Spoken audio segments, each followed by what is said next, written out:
If you notice these signs, you're not just friends. You're telling your best friend, for the 100th time, no, really, we're just friends. But even as you say it, there's this little voice in the back of your head that isn't so sure anymore. You replay every conversation. You overthink every text. That casual hug the other night felt different, and now you can't stop wondering what it all means. If your stomach does a little flip just hearing their name, then you know exactly the confusing, heart-racing space I'm talking about. Hey everyone. Let's be real. The line between a close friendship and something more is probably the blurriest, most confusing line we ever have to navigate. It's this weird mix of hope, fear, and constant second-guessing that can totally consume you. You're not alone in feeling this way. But what if you could stop guessing? In this video, we're breaking down the 7 biggest signs that you're not just friends, that what you're feeling is actually the real deal. We're talking about everything from that subtle pang of jealousy to the way your entire day brightens just because they sent you a meme. By the end, you'll have the clarity you've been looking for. Let's get into it. Sign 1. The green-eyed monster, jealousy. Let's talk about jealousy. Now, with a regular friend, you might notice someone is attractive and think, good for them. It's a passing, neutral observation. But this is different. This isn't just noticing. It's a visceral, emotional gut punch. It's a feeling that sits in the pit of your stomach and colors your entire mood. It feels personal because on some level, you feel like their attention, which you've become so accustomed to, is being stolen away. Think about it. When they casually mention a date they went on, or someone they're talking to, does your smile instantly feel forced?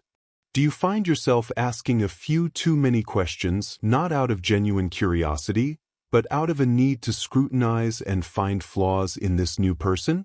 You might even catch yourself making a slightly critical comment, masking your jealousy as concern. He seems fun, but are you sure he's your type? It's that immediate, defensive urge to protect your own place in their life because that new person feels like a threat to your connection. This extends far beyond conversations. It's scrolling through their social media, seeing a picture with someone new, and immediately diving into that person's profile, analyzing every photo, every comment, looking for a clue about what they have that you don't. It's feeling a genuine sense of unease when a mutual friend jokes that you two would be a cute couple, because what if it makes things weird and they pull away? The fear isn't just about them being with someone else. It's about you losing what you already have. It's the terrifying thought of being demoted from your special status in their life. Sign 2. You're their number 1 fan, and vice versa. Think about your closest friends. You love them, you support them, you're genuinely happy when good things happen in their lives. But with this person, that feeling is dialed up to an 11. It's not just support, it's a profound, emotional investment where their life events don't just happen to them, they somehow also happen to you. Their big win at work doesn't just make you proud, it sends a genuine jolt of excitement through your entire day, and you feel the urge to tell people about it as if it were your own accomplishment. Conversely, when they face a setback or heartbreak, you don't just feel sympathy. You feel a deep, personal ache, a weight that sits on your own chest. Their pain becomes your pain in a way that is far more intense and immediate than with any other friend. This isn't just caring, it's enmeshment. Your emotional states have become deeply intertwined. This dynamic reveals itself most clearly in the rituals of your daily life. You are their automatic first call. Not a call to make on a list, but the first person they think of the moment news, good or bad, breaks. The phone rings and you know it's them with that update. They text you a random, hilarious thought at 2 p.m. on a Tuesday because you are the default audience for the movie of their life. And crucially, you operate the exact same way with them. This creates a powerful, self-reinforcing loop of intimacy. You are building a world where you are each other's primary source of celebration, comfort, and commentary. This is a role typically reserved for a romantic partner, the person you report back to about your day, the witness to your life's minute details. This goes far beyond emotional support and bleeds into tangible action. Reflect on the lengths you go to for them. Would you drive an hour out of your way to bring them soup when they're sick? Would you cancel or reschedule your own plans to help them assemble a new piece of furniture, practice for a presentation, or just be a couch potato with them after a rough day? Now, ask yourself honestly, would you do the exact same thing with the same eager willingness for your other close friends? Often, the answer is that while you'd certainly help other friends, you might coordinate a time that works. For this person, you drop everything. The effort doesn't feel like an inconvenience or a burden. It feels like a natural, given priority because their needs feel as urgent and important as your own. You're not just a supportive friend in their corner. You are an active, integral participant in their world, and they in yours. When someone's happiness becomes your mission and their distress becomes your emergency, you've moved into a territory that is the very foundation of a romantic partnership. You've become a unit. Sign 3. The friendship script. There's a strange formality that creeps in when you have to introduce this person to someone new, especially if that someone is a potential romantic interest for either of you. You don't just say their name. You feel this overwhelming need to immediately define the relationship, to provide context, and to set boundaries, not for them, but for yourself and the audience listening. It comes out as a clumsy, over-explained introduction. Oh, this is Sam. He's my friend. Like, my really good friend. We've been friends for years, just totally platonic, best buds. You hear yourself adding all these qualifiers and disclaimers, and it feels less like an introduction and more like a defense. You're preemptively answering a question nobody has asked yet, because it's the very question you're constantly asking yourself. This rehearsed script is a classic sign of denial. You're trying to convince the outside world of something you're struggling to feel completely secure about internally. The word just becomes your favorite and most telling adjective. We're just friends. But that tiny word carries so much weight. It minimizes, it dismisses, and it tries to box something into a category it's desperately trying to break out of. You might even find yourself making jokes about it, like, oh, that's Sam, my work husband/wife, using humor as a shield to deflect from the genuine complexity of your connection. It's a way to acknowledge the specialness of the bond while simultaneously denying its true nature, keeping it in a safe, socially acceptable box. If your relationship were truly and simply a friendship, you wouldn't feel the need to constantly explain it. The need for the script itself is the evidence that the story is more complicated than you're letting on. Sign 4. Intense and frequent texting. The rhythm of your communication tells its own story. This isn't the sporadic, casual texting you have with other friends, the, hey, are you going to the party on Saturday? Kind of check-in. This is a constant, flowing, all-day conversation that forms the backdrop of your life. It starts with a good morning text and often ends with a good night, bookending your day with them in a deeply intimate way. The conversation isn't a series of isolated events. It's one long, continuous thread that never truly gets cut. You send them a funny meme you saw, a thought that popped into your head, a song that reminded you of them.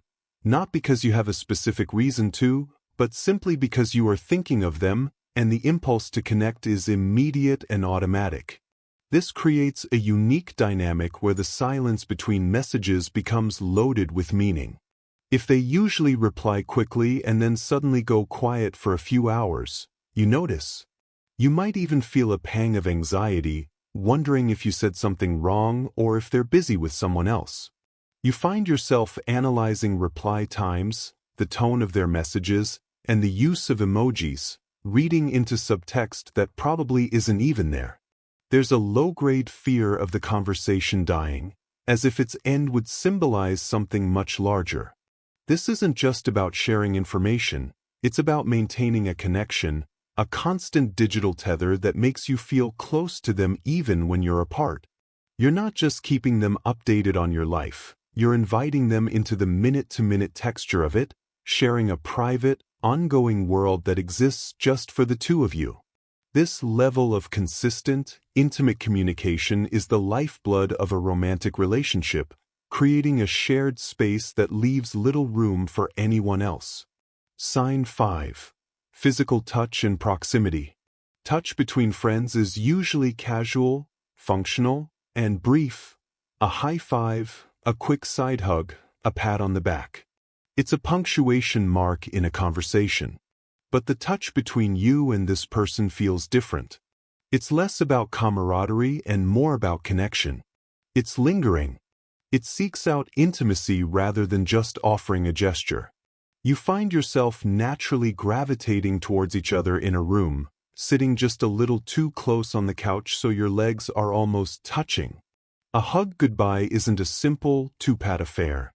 It's a full, warm embrace that you sink into for a moment longer than necessary, and you can feel the unspoken words in that extra second. It's in the small, seemingly unconscious gestures. Your hand brushing against theirs as you walk, finding an excuse to playfully nudge their shoulder or touch their arm to emphasize a point. It's the way you might instinctively reach to pick a piece of lint off their shirt or adjust their collar, actions that cross into a territory of casual familiarity typically reserved for a partner. There's a constant, low-level magnetic pull. Under a table, your knee might find theirs and stay there, a silent, secret point of contact in a crowded room. These aren't accidents. They are quiet, physical questions.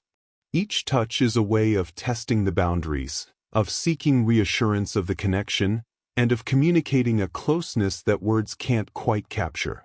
Your body is quite literally reaching for a level of intimacy that your mind might still be rationalizing away. Sign 6. The what if. One of the clearest signs that your feelings have shifted is when your mind starts to wander into uncharted territory. This is more than just a passing thought. It's a full-blown, detailed fantasy life that your imagination builds without your permission. You're not just wondering if they like you, you're playing the what-if game. What if we actually dated? What would it be like to hold their hand walking down the street, or to kiss them goodnight? Your daydreams have started to include them in a leading role, not as a supporting character. This mental rehearsal is incredibly detailed. You don't just imagine a date. You imagine introducing them to your family as your partner, not just your friend. You picture them at your side at a future wedding or on a vacation you're planning. When you think about your goals for next year, they are automatically there in the scene. This isn't just about attraction, it's about integration. Your subconscious is trying them on for size in every aspect of your life and future, visualizing a compatibility that goes far beyond a great friendship. These fantasies are your heart's way of trying to make sense of the deep emotional bond you share, by projecting it onto a romantic framework where such intensity is not only normal but expected. Sign 7. Your other friends are confused. Sometimes, the most objective mirror is held up by the people watching from the outside. Your friends and family aren't tangled up in the internal doubts and justifications that you are. They simply see what they see, the undeniable chemistry, the inside jokes, the way your entire face lights up when you talk about them. So, they start to ask questions. It begins playfully, "You two are so cute together. When are you finally going to admit you're dating?" But when you consistently deny it, the questions can become more direct. "Okay, but seriously, what is going on with you and Sam? There's no way it's just friendship." It can feel annoying or invasive, but their confusion is a huge data point. They are observing the same energy, the same tension, the same synchronicity that you feel, but they aren't clouded by the fear that keeps you from admitting it. They see the couple-like behavior without the couple label, and the discrepancy is obvious to them. Your careful explanations of "we're just really close friends" often don't satisfy them because their eyes are telling them a different story. They are witnessing the natural, organic formation of a romantic partnership from the best possible vantage point. When multiple people in your life independently arrive at the same conclusion about your relationship, it's a powerful sign that they are seeing a truth you might still be trying to hide from.